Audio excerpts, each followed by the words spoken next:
Thought is energy. Active thought is active energy. Concentrated thought is a concentrated energy. Thought concentrated on a definite purpose becomes power.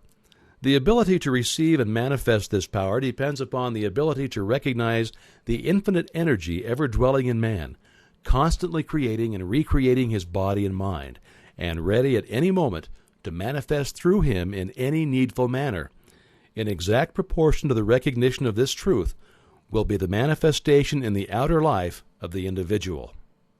The operations of the mind are produced by two parallel modes of activity, the one conscious and the other subconscious. The subconscious logical processes are carried on with a certainty and regularity which would be impossible if there existed the possibility of error. Our mind is so designed that it prepares for us the most important foundations of cognition, whilst we have not the slightest apprehension of the modus operandi. The subconscious soul, like a benevolent stranger, works and makes provisions for our benefit, pouring only the mature fruit into our lap. Thus, ultimate analysis of thought processes shows that the subconscious is the theater of the most important mental phenomena. It is through the subconscious that Shakespeare must have perceived, without effort, great truths which are hidden from the conscious mind of the student, that Phidias fashioned marble and bronze, that Raphael painted Madonnas, and Beethoven composed symphonies. Ease and perfection depend entirely upon the degree in which we cease to depend upon the consciousness. Playing the piano, skating, operating the typewriter, the skilled trades depend for their perfect execution on the process of the subconscious mind. The marvel of playing a brilliant piece on the piano, while at the same time conducting a vigorous conversation, shows the greatness of our subconscious powers. We are all aware how dependent we are upon the subconscious, and the greater, the nobler, the more brilliant our thoughts are, the more it is obvious to ourselves that the origin lies beyond our ken. We find ourselves endowed with tact, instinct, sense of the beautiful in art, music, or whose origin or dwelling place we are wholly unconscious. The values of the subconscious is enormous. It inspires us. It warns us. It furnishes us with names, facts, and scenes from the storehouse of memory. It directs our thoughts, tastes, and accomplishments, and our tasks so intricate that no conscious mind, even if it had the power, has the capacity for. We can walk at will. We can raise the arm whenever we choose to do so. We can give our attention through eye or ear to any subject at pleasure. On the other hand, we cannot stop our heartbeats, nor the circulation of the blood, nor the growth of the stature, nor the formation of nerve and muscle tissue, nor the building of the bones, nor many other important vital processes. If we compare these two sets of action, the one decreed by the will of the moment and the other proceeding in majestic, rhythmic course, subject to no vacillation, but constant at every moment, we stand in awe of the latter, and we ask to have the mystery explained. We see at once that these are the vital processes of our physical life, and we cannot avoid the inference that these all-important functions are designedly withdrawn from the domain of our outward will, with its variations and transitions, and placed under the direction of a permanent and dependable power within us. Of these two powers, the outward and changeable has been termed the conscious mind, or the objective mind, dealing with outward objects. The interior power is called the subconscious mind, or the subjective mind, and besides its work on the mental plane, it controls the regular functions which make physical life possible. It is necessary to have a clear understanding of their respective functions on the mental plane, as well as of certain other basic principles. Perceiving and operating through the five physical senses, the conscious mind deals with the impressions and objects of the outward life. It has the faculty of discrimination, carrying with it the responsibility of choice. It has the power of reasoning, whether inductive, deductive, analytical, or syllogistic, and this power may be developed to a high degree. It is the seat of the will with all the energies that flow therefrom. Not only can it impress other minds, but it can direct the subconscious mind. In this way, the conscious mind becomes the responsible ruler and guardian of the subconscious mind. It is this high function which can completely reverse conditions in your life. It is often true that conditions of fear, worry, poverty, disease, inharmony, and evils of all kinds dominate us by reason of false suggestions accepted by the unguarded subconscious mind. All this the trained conscious mind can entirely prevent by its vigilant, protective action. It may properly be called the watchman at the gate of the great subconscious domain. One writer has expressed the chief distinction between the two phases of mind thus, quote, conscious mind is reasoning will. Subconscious mind is instinctive desire, the result of past reasoning will, end quote. The subconscious mind draws just and accurate inferences from premises furnished from outside sources. Where the premise is true, the subconscious mind reaches a faultless conclusion. But where the premise or suggestion is an error, the whole structure falls. The subconscious mind does not engage in the process of proving. It relies upon the conscious mind, the watchman at the gate, to guard it from the mistaken impressions. Receiving any suggestion as true, the subconscious mind at once proceeds to act thereon in the whole domain of its tremendous field of work. The conscious mind can suggest either truth or error. If the latter, it is at the cost of wide-reaching peril to the whole being. The conscious mind ought to be on duty during every waking hour. When the watchman is off guard, or when its calm judgment is suspended under a variety of circumstances, then the subconscious mind is unguarded and left open to suggestion from all sources. During the wild excitement of panic, or during the height of anger, or the impulses of the irresponsible mob, or at any other time of unrestrained passion, the conditions are most dangerous. The subconscious mind is then open to the suggestion of fear, hatred, selfishness, greed, self-deprecation, and other negative forces derived from surrounding persons or circumstances. The result is usually unwholesome in the extreme, with effects that may endure to distress it for a long time. Hence the great importance of guarding the subconscious mind from false impressions. The subconscious mind perceives by intuition. Hence its processes are rapid. It does not wait for the slow methods of conscious reasoning. In fact, it cannot employ them. The subconscious mind never sleeps, never rests, any more than does your heart or your blood. It has been found that by plainly stating to the subconscious mind certain specific things to be accomplished, forces are set in operation that lead to the result desired. Here, then, is a source of power which places us in touch with omnipotence. Herein is a deep principle which is well worth our most earnest study. The operation of this law is very interesting. Those who put it into operation find that when they go out to meet the person with whom they anticipate a difficult interview, something has been there before them and dissolved the supposed differences. Everything is changed. All is harmonious. They find that when some difficult business problem presents itself, they can afford to make delay, and something suggests the proper solution. Everything is properly arranged. In fact, those who have learned to trust the subconscious find that they have infinite resources at their command. The subconscious mind is the seat of our principles and our aspirations. It is the fount of our artistic and altruistic ideals. These instincts can only be overthrown by an elaborate and gradual process of undermining the innate principles. The subconscious mind cannot argue controversially. Hence, if it has accepted wrong suggestions, the sure method of overcoming them is by the use of a strong counter-suggestion, frequently repeated, which the mind must accept, thus eventually forming new and healthy habits of thought and life. For the subconscious mind is the seat of habit. That which we do over and over becomes mechanical. It is no longer an act of judgment, but has worn its deep grooves into the subconscious mind. This is favorable for us if the habit be wholesome and right. If it be harmful and wrong, the remedy is to recognize the omnipotence of the subconscious mind and suggest present actual freedom. The subconscious, being creative and one with our divine source, will at once create the freedom suggested. To sum up, the normal functions of the subconscious on the physical side have to do with the regular and vital processes, with the preservation of life and the restoration of health, with the care of offspring, which includes an instinctive desire to preserve all life and improve the conditions generally.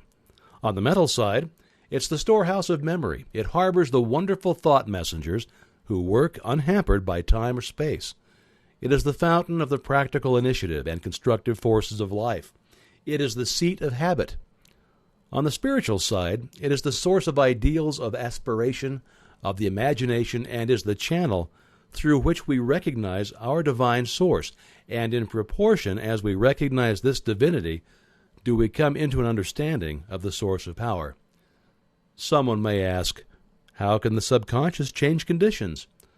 The reply is, because the subconscious is a part of the universal mind, and a part must be the same in kind and quality as the whole. The only difference is one of degree. The whole, as we know, is creative. In fact, it is the only creator there is. Consequently, we find that mind is creative, and as thought is the only activity which the mind possesses, thought must necessarily be creative also.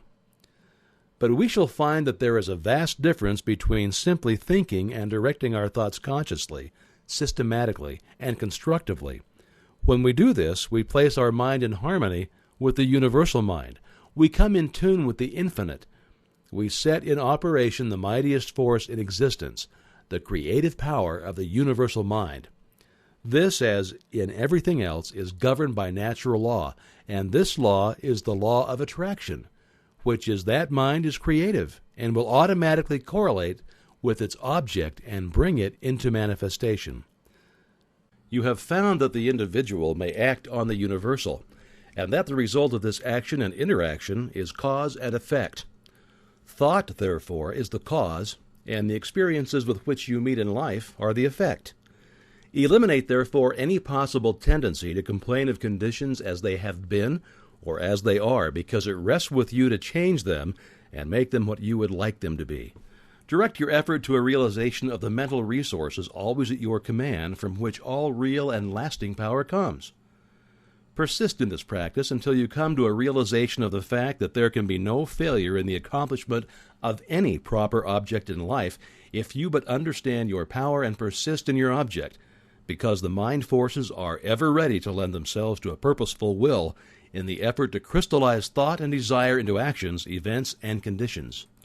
Whereas in the beginning of each function of life and each action is the result of conscious thought, the habitual actions become automatic, and the thought that controls them passes into the realm of the subconscious.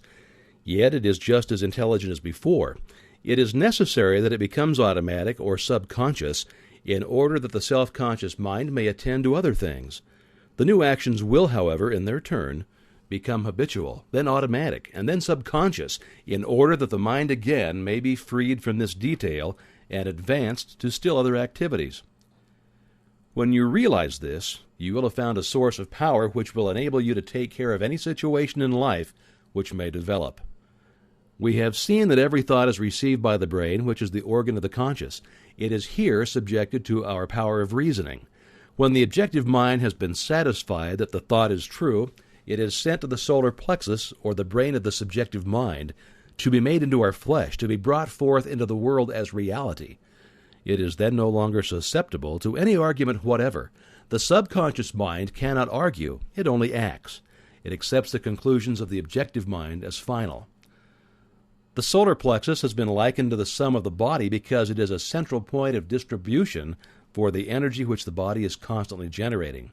This energy is very real energy, and this sun is a very real sun, and the energy is being distributed by very real nerves to all parts of the body, and is thrown off in an atmosphere which envelops the body. If this radiation is sufficiently strong, the person is called magnetic. He is said to be filled with personal magnetism. Now, such a person may wield an immense power for good. His presence alone will often bring comfort to the troubled minds with which he comes in contact. When the solar plexus is in active operation and is radiating life, energy, and vitality to every part of the body and to every one whom he meets, the sensations are pleasant. The body is filled with health, and all with whom he comes in contact experience a pleasant sensation. If there is any interruption of this radiation, the sensations are unpleasant. The flow of life and energy to some part of the body is stopped, and this is the cause of every ill to the human race, physical, mental, or environmental. Physical, because the sun of the body is no longer generating sufficient energy to vitalize some part of the body. Mental, because the conscious mind is dependent upon the subconscious mind for the vitality necessary to support its thought, and environmental because the connection between the subconscious mind and the universal mind is being interrupted. The solar plexus is the point at which the part meets with the whole, where the finite becomes infinite, where the uncreate becomes create, the universal becomes individualized, the invisible becomes visible. It is the point at which life appears, and there is no limit to the amount of life an individual may generate from this solar center. This center of energy is omnipotent because it is the point of contact with all life and all intelligence. It can, therefore, accomplish whatever it is directed to accomplish, and herein lies the power of the conscious mind. The subconscious can and will carry out such plans and ideas as may be suggested to it by the conscious mind. Conscious thought, then, is the master of this sun center from which the life and energy of the entire body flows, and the quality of the thought which we entertain determines the quality of the thought which this sun will radiate, and the character of the thought which our conscious mind entertains will determine the character of the thought which this sun will radiate, and the nature of the thought which our conscious mind entertains will determine the nature of thought which the sun will radiate, and consequently will determine the nature of the experience which will result. It is evident, therefore, that all we have to do is let our light shine. The more energy we can radiate, the more rapidly shall we be enabled to transmute undesirable conditions into sources of pleasure and profit. The important question, then, is how to let this light shine and how to generate this energy. Non-resistant thought expands the solar plexus. Resistant thought contracts it. Pleasant thought expands it. Unpleasant thought contracts it. Thoughts of courage, power, confidence, and hope all produce a corresponding state. But the one arch enemy of the solar plexus which must be absolutely destroyed before there is any possibility of letting any light shine is fear. This enemy must be completely destroyed. He must be eliminated. He must be expelled forever. He is the cloud which hides the sun, which causes a perpetual gloom. It is this personal devil which makes men fear the past, the present, and the future, fear themselves, their friends, and their enemies, fear everything and everybody. When fear is effectually and completely destroyed, your light will shine. The clouds will disperse, and you'll have found the source of power, energy, and life. When you find that you're really one with the infinite power, and when you can consciously realize that this power, by a practical demonstration of your ability to overcome any adverse condition by the power of your thought, then you will have nothing to fear. Fear will have been destroyed, and you will have come into possession of your birthright. It is our attitude of mind toward life which determines the experiences with which we are to meet. If we expect nothing, we shall have nothing. If we demand much, we shall receive the greater portion. The world is harsh only as we fail to assert ourselves. The criticism of the world is bitter only to those who cannot compel room for their ideas. It is fear of this criticism that causes many ideas to fail to see the light of day.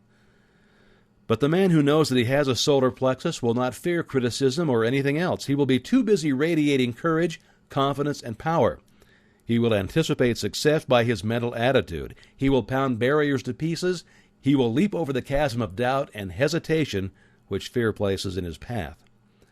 A knowledge of our ability to consciously radiate health, strength, and harmony will bring us into a realization that there is nothing to fear because we're in touch with infinite strength. Now, this knowledge can be gained only by making practical application of this information. We learn by doing. Through practice, the athlete becomes powerful. As the following statement is of considerable importance, I will put it in several ways so that you cannot fail to get the full significance of it. If you are religiously inclined, I would say that you can let your light shine. If your mind has a bias toward physical science, I would say that you can wake the solar plexus. Or if you prefer the strictly scientific interpretation, I will say that you can impress your subconscious mind. I've already told you what the result of this impression will be. It is the method in which you are now interested. You've already learned that the subconscious is intelligent and that it is creative and responsive to the will of the conscious mind. What then is the most natural way of making the desired impression? Mentally concentrate on the object of your desire. When you are concentrating, you are impressing the subconscious. This is not the only way, but it is a simple and effective way, and the most direct way, and consequently the way in which the best results are secured.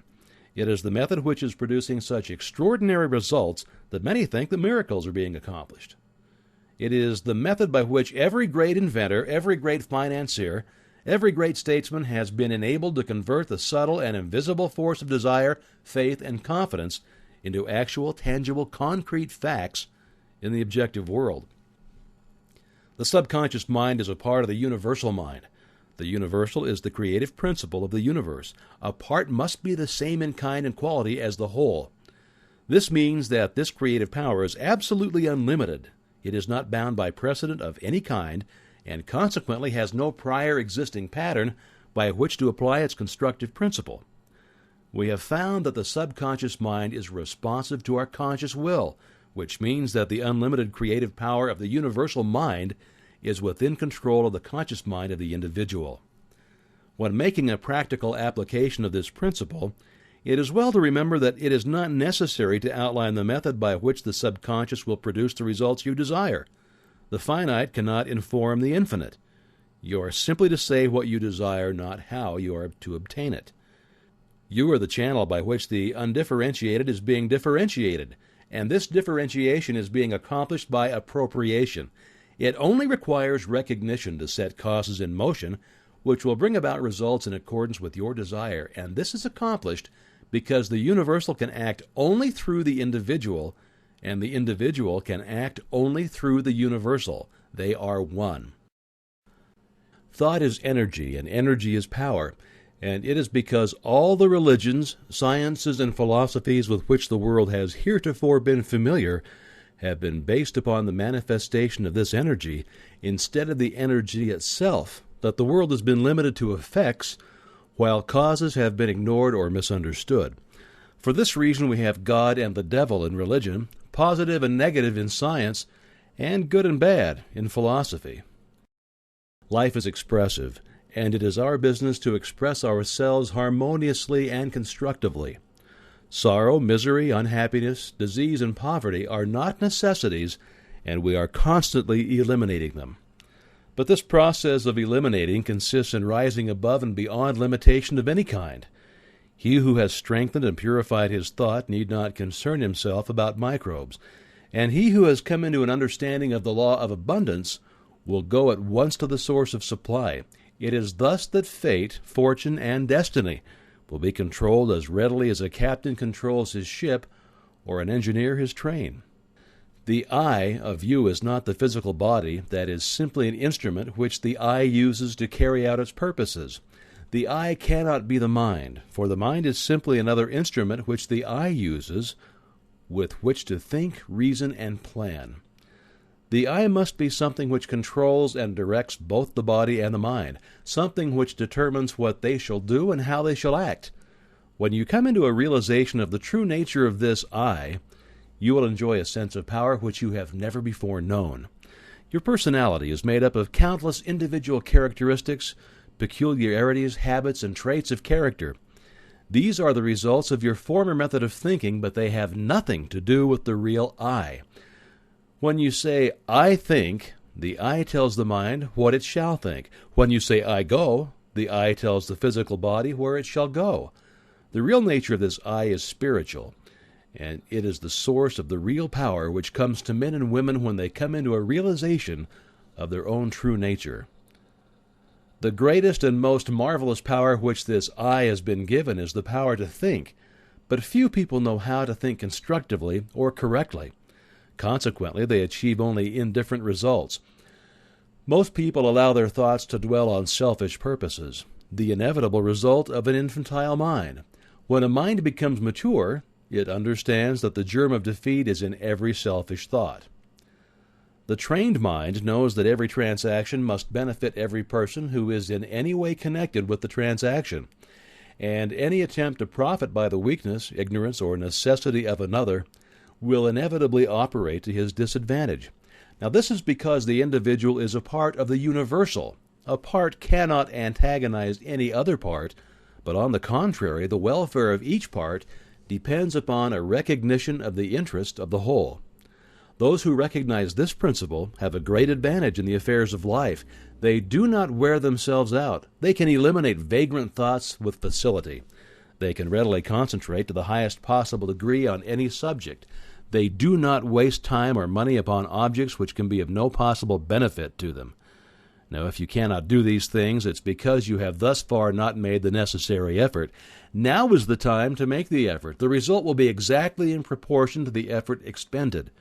One of the strongest affirmations which you can use for this purpose of strengthening the will and realizing your power to accomplish is, quote, "I can be what I will to be," end quote. Every time you repeat it, realize who and what this I is. Try to come into a thorough understanding of the true nature of the I. If you do, you will become invincible. That is provided that your objects and purposes are constructive and are therefore in harmony with the creative principle of the universe. If you make use of this affirmation, use it continuously night and morning, and as often during the day as you think of it, and continue to do so until it becomes a part of you. In other words, form the habit. Unless you do this, you'd better not start at all, because modern psychology tells us that when we start something and do not complete it, or make a resolution and do not keep it, we are forming the habit of failure, absolute, ignominious failure. If you do not intend to do a thing, do not start it. If you start, see it through, even if the heavens fall. If you make up your mind to do something, do it. Let nothing or no one interfere with the I that you have determined. The thing is settled, the die is cast, and there is no longer any argument. If you carry out this idea, beginning with small things which you know you can control, and gradually increase the effort, but never under any circumstance allowing your I to be overruled, you will find that you can eventually control yourself, and many men and women have found to their sorrow that it is easier to control a kingdom than to control themselves. But when you've learned to control yourself, you would have found the world within which controls the world without. You will have become irresistible. Men and things will respond to your every wish without any apparent effort on your part. This is not so strange or impossible as it may appear when you remember that the world within is controlled by the I, and that this I is a part or one with the infinite I, which is the universal energy or spirit, usually called God. This is not a mere statement of theory made for the purpose of confirming or establishing an idea, but it is a fact which has been accepted by the best religious thought as well as the best scientific thought. Herbert Spencer said, I quote, "Amid all the mysteries by which we are surrounded, nothing is more certain than that we are ever in the presence of an infinite and eternal energy from which all things proceed." End quote. Science goes a little way in its search and then stops. Science finds the ever-present eternal energy, but religion finds the power behind this energy, and it locates it within man. But this is by no means a new discovery. The Bible says exactly the same thing, and the language is just as plain and convincing. It says, "Know ye not that ye are the temple of the living God?" Here, then, is the secret of the wonderful creative power of the world within. Here is the secret of power, of mastery. To overcome does not mean to go without things. Self-denial is not success. We cannot give unless we get. We cannot be helpful unless we're strong. The infinite is not bankrupt, and we who are the representatives of infinite power should not be bankrupts either. And if we wish to be of service to others, we must have power and more power, but to get it, we must give it. We must be of service. The more we give, the more we shall get. We must become a channel whereby the universal can express activity. The universal is constantly seeking to express itself, to be of service, and it seeks the channel whereby it can find the greatest activity, where it can do the most good, where it can be of the greatest service to mankind. The universal cannot express through you as long as you're busy with your plans, your own purposes. Quiet the senses, seek inspiration, focus the mental activity on the within. Dwell in the consciousness of your unity with omnipotence. Still water runs deep. Contemplate the multitudinous opportunities to which you have spiritual access by the omnipresence of power. Visualize the events, circumstances, and conditions which these spiritual connections may assist in manifesting. Realize the fact that the essence and soul of all things is spiritual, and that the spiritual is the real, because it is the life of all there is. When the spirit is gone, the life is gone. It is dead. It has ceased to exist. These mental activities pertain to the world within, to the world of cause and conditions and circumstances, which result are the effect. It is thus that you become a creator. Now, this is important work, and the higher, loftier, grander, and more noble ideals which you can conceive, the more important the work will become. Overwork or overplay or over bodily activity of any kind produces conditions of mental apathy and also stagnation, which makes it impossible to do the more important work which results in a realization of conscious power. We should, therefore, seek the silence frequently. Power comes through repose. It is in the silence that we can be still, and when we are still, we can think, and thought is the secret of all attainment. Thought is a mode of motion and is carried by the law of vibration, the same as light or electricity. It is given vitality by the emotions through the law of love. It takes form and expression by the law of growth. It is a product of the spiritual eye, hence its divine, spiritual, and creative nature. How may this purpose be accomplished? This is the vital point. How may we develop the faith, the courage, and the feeling which will result in accomplishment? The reply is by exercise. Mental strength is secured in exactly the same way that physical strength is secured, by exercise. We think something perhaps with difficulty the first time. We think the same thing again, and it becomes easier this time. We think it again and again. It then becomes a mental habit. We continue to think the same thing. Finally, it becomes automatic. We can no longer help thinking this thing that we are now positive of what we think. There is no longer any doubt about it. We are sure that we know.